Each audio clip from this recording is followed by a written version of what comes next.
हम भगवद गीता का अध्ययन कर रहे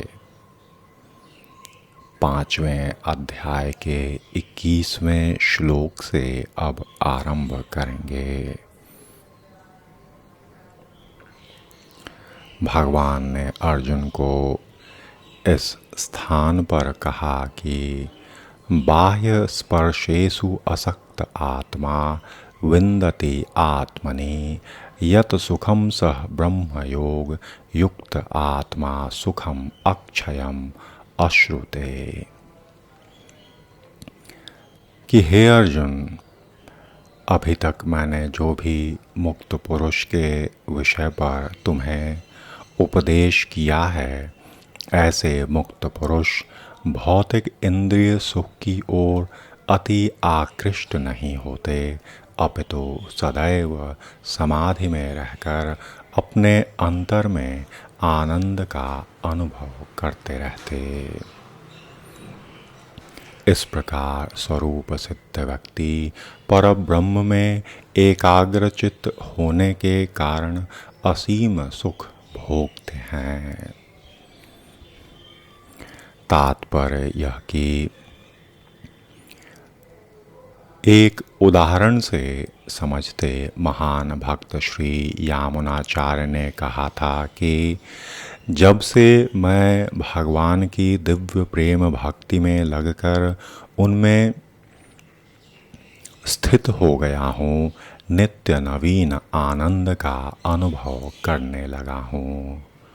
और तब से जब भी काम सुख कामनाओं की पूर्ति के विषय में सोचता तो इन विचारों पर थूकता हूँ और मेरे होंठ से अरुचि उत्पन्न होने लगती। ब्रह्मयोगी अथवा भगवान के आश्रित व्यक्ति भगवान की प्रेम भक्ति में इतना अधिक लीन रहता कि इंद्रिय सुख की रुचि तनिक भी नहीं हुआ करती। भौतिकता की दृष्टि में काम सुख ही सर्वोपरि आनंद है, सारा संसार उसी के वशीभूत है और भौतिकतावादी लोग तो इस प्रोत्साहन के बिना कोई कार्य ही नहीं कर सकते। किंतु वास्तव में भगवान की भावना से युक्त उनमें लीन व्यक्ति काम सुख के बिना ही उत्साहपूर्वक अपना कार्य करता रहता है। यही आत्म साक्षात्कार की कसौटी है।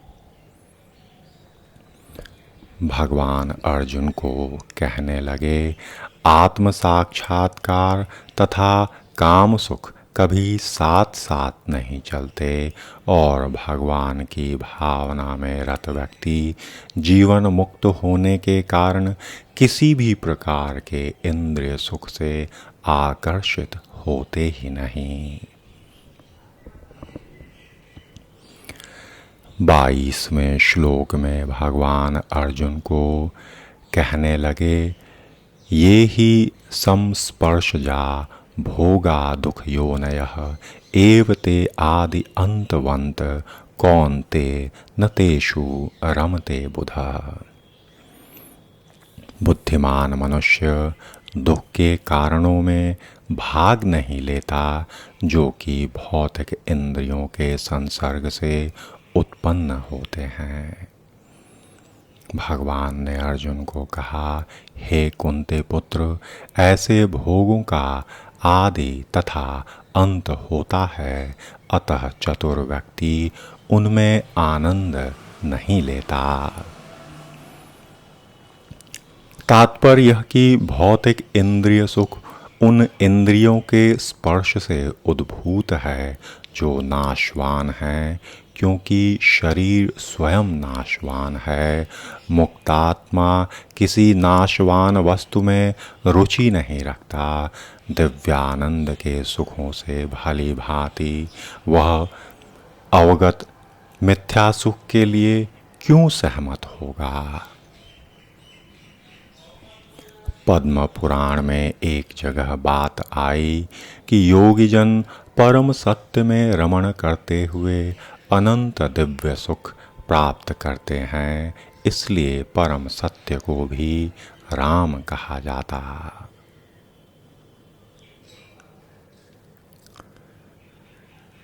श्रीमद् भागवतम में भी कहा गया, नायम देहो देह भाजाम नृलोके कष्टान कामान हरते विभुंगजाम ये तपो दिव्यम पुत्र का येन सत्वम शुद्धयेद यस्माद ब्रह्म सौख्यम त्व अनंतम।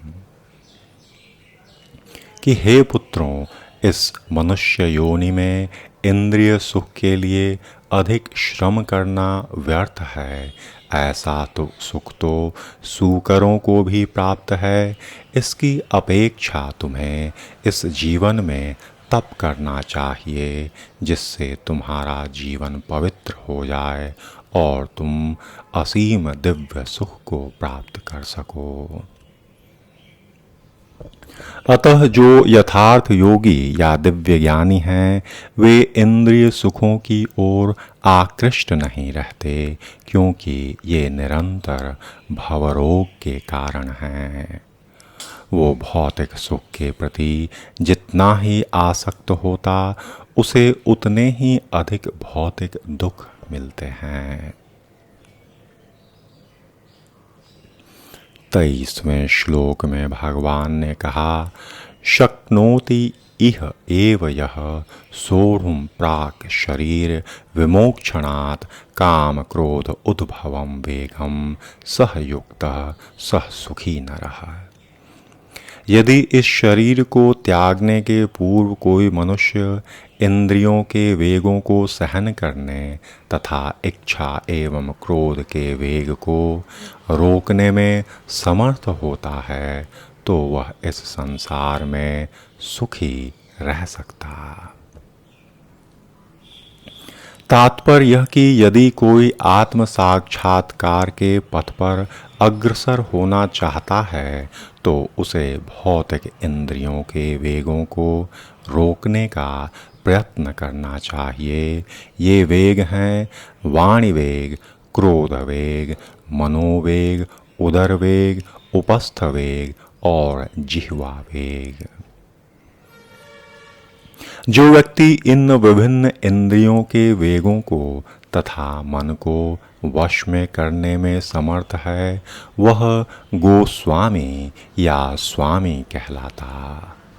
और ऐसे गोस्वामी नितांत संयमित जीवन बिताते और इंद्रियों के वेगों का तिरस्कार करते हैं। भौतिक इच्छाएं पूर्ण न होने पर क्रोध उत्पन्न होता और इस प्रकार मन, नेत्र तथा वक्षस्थल उत्तेजित होते।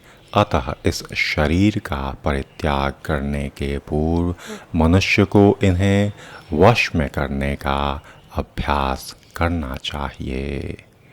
जो ऐसा कर सकता है, वह स्वरूप सिद्ध माना जाता और आत्म साक्षात्कार की अवस्था में वह सुखी रहता। और योगी का कर्तव्य है कि वह इच्छा और क्रोध को वश में करने का भरसक प्रयत्न करे। 24वें श्लोक में भगवान ने अर्जुन को कहा, यह अंतः सुख अंतः आराम तथा अंतः ज्योति एव यह सह योगी ब्रह्म निर्वाणम ब्रह्मभूत अधिगच्छति। जो अंतःकरण में सुख का अनुभव करता है, जो कर्मठ है और अंतःकरण में ही रमण करता है तथा जिसका लक्ष्य अंतर्मुखी होता है, वह सचमुच पूर्ण योगी है। वह परब्रह्म में मुक्ति पाता और अंततो गत्वा ब्रह्म को प्राप्त करता है। तात्पर्य यह कि जब तक मनुष्य अपने अंतःकरण में सुख का अनुभव नहीं करता, तब तक भला बाह्य सुख को प्राप्त कराने वाली बाह्य क्रियाओं से वह छूट ही कैसे सकता। मुक्त पुरुष वास्तविक अनुभव द्वारा सुख भोगता, अतः वह किसी भी स्थान में मौन भाव से बैठकर अंतःकरण में जीवन के कार्यकलापों का आनंद लेता है। और ऐसा मुक्त पुरुष कभी बाह्य भौतिक सुख की कामना नहीं करता। यह अवस्था ब्रह्मभूत कहलाती, जिसे प्राप्त करने पर भगवत धाम जाना निश्चित है। 25वें श्लोक में भगवान कहने लगे, लभन्ते ब्रह्म निर्वाणम ऋषयः क्षीण कल्मषाः छिन्न द्वैधा यत आत्मानः सर्वभूत हिते रतः। जो लोग संशय से उत्पन्न होने वाले द्वैत से परे हैं, जिनके मन आत्म साक्षात्कार में रत हैं, जो समस्त जीवों के कल्याण कार्य करने में सदैव व्यस्त रहते हैं और जो समस्त पापों से रहित हैं, वे ब्रह्म निर्वाण मुक्ति को प्राप्त होते हैं। तात्पर्य यह कि केवल वही व्यक्ति सभी जीवों के कल्याण कार्य में रत कहा जाएगा जो पूर्णतया भगवद भाव में स्थित है और इस प्रकार से सर्व कामनाओं से स्वतः सहज रूप में रहित है। और जब व्यक्ति को यह वास्तविक ज्ञान हो जाता है कि भगवान ही सभी वस्तुओं के उद्गम हैं, तब वह जो भी कर्म करता है सबों के हित को ध्यान में रख कर करता। परम भोक्ता, परम नियंता, परम सखा भगवान को भूल जाना मानवता के क्लेशों का कारण है। अतः समग्र मानवता के लिए कार्य करना सबसे बड़ा कल्याण कार्य है। और इस समग्र मानवता के पूर्व जो मानव स्वयं में है, उसके लिए स्वयं के लिए सबसे प्रथम कल्याण कार्य करने होते और स्वयं को कामनाओं से रहित होना पड़ता, और इसमें कर्मयोग अति सहायक है। कोई भी मनुष्य ऐसे श्रेष्ठ कार्य में तब तक नहीं लग पाता जब तक वह स्वयं मुक्त न हो और भगवान भावित मनुष्य के हृदय में भगवान की सर्वोच्चता पर बिल्कुल संदेह नहीं रहता। वह इसलिए नहीं रहता क्योंकि वह समस्त पापों से रहित होता, और ऐसा ही दैव प्रेम का लक्षण है। जो व्यक्ति मानव का भौतिक कल्याण करने में ही व्यस्त रहता, वो वास्तव में किसी की भी सहायता नहीं कर सकता। शरीर तथा मन की क्षणिक खुशी संतोषजनक नहीं होती। जीवन संघर्ष में कठिनाइयों का वास्तविक कारण मनुष्य द्वारा परमेश्वर से अपने संबंध की विस्मृति में ही ढूंढा जा सकता, और जब मनुष्य भगवान के साथ अपने संबंध के प्रति सचेष्ट रहता, तो जो वह वास्तव में मुक्त आत्मा है उस भाव को प्राप्त होता, भले ही वह भौतिक शरीर के जाल में फंसा हो। 26वें श्लोक में भगवान कहने लगे, काम क्रोध विमुक्तात्मान यतिनाम यत चेतसाम अभितो ब्रह्म निर्वाणम वर्तते विदितात्मनाम। कि जो क्रोध तथा समस्त भौतिक इच्छाओं से रहित है, जो स्वरूप सिद्ध है, आत्म संयमी है और संसिद्धि के लिए निरंतर प्रयास करते हैं, उनकी मुक्ति निकट भविष्य में सुनिश्चित है। तात्पर्य यह कि मोक्ष के लिए सतत प्रयत्नशील रहने वाले साधु पुरुषों में से जो भी भगवान के भाव से युक्त है वह सर्वश्रेष्ठ है, और इसकी पुष्टि श्रीमद् भागवतम में भी हुई, जहाँ कहा गया, भक्ति पूर्वक भगवान वासुदेव की पितृ रूप में पूजा करने का प्रयास तो करो। बड़े से बड़े साधु पुरुष भी इंद्रियों के वेग को अपनी कुशलता से रोक पाने में समर्थ नहीं हो पाते, जितना कि वे जो सकाम कर्मों की तीव्र इच्छा को समूल नष्ट करके और भगवान के चरण कमलों की सेवा करके दिव्य आनंद में लीन रहते। बद्ध जीव में कर्म के फलों को भोगने की इच्छा इतनी बलवान होती है कि ऋषियों मुनियों तक के लिए कठोर परिश्रम के बावजूद ऐसी इच्छाओं को वश में करना कठिन होता।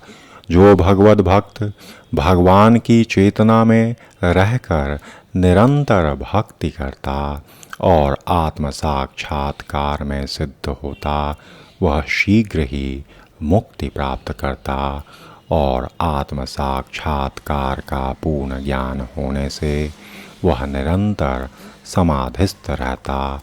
और इस विषय पर एक उदाहरण है कि मछली, कछुआ, पक्षी केवल दृष्टि चिंतन स्पर्श से अपनी संतानों को पालते। हे पद्मज, मैं भी उसी तरह प्रयास करता हूँ। मछली अपने बच्चों को केवल देखकर बड़ा करती। कछुआ केवल चिंतन द्वारा अपने बच्चे को पालता। कछुआ अपने अंडे को एक स्थान में देता और स्वयं जल में रहने के कारण निरंतर अंडों का चिंतन करता रहता। और इस प्रकार भगवत भक्त भगवत धाम से दूर स्थित रहकर भी भगवान का चिंतन करके भगवान के चरणों में उनके धाम तक पहुंच सकता। ऐसे लोगों को भौतिक क्लेश नहीं होता और ईश्वरीय अनुकंपा ऐसी होती कि उसके अनेक पुस्तों तक इस शुभ कर्म का प्रभाव फैलता और यह जीवन अवस्था ब्रह्म निर्वाण अर्थात भगवान में निरंतर लीन रहने के कारण भौतिक कष्टों का यहाँ पूर्ण अभाव होता। अब इस स्थान पर एक विराम।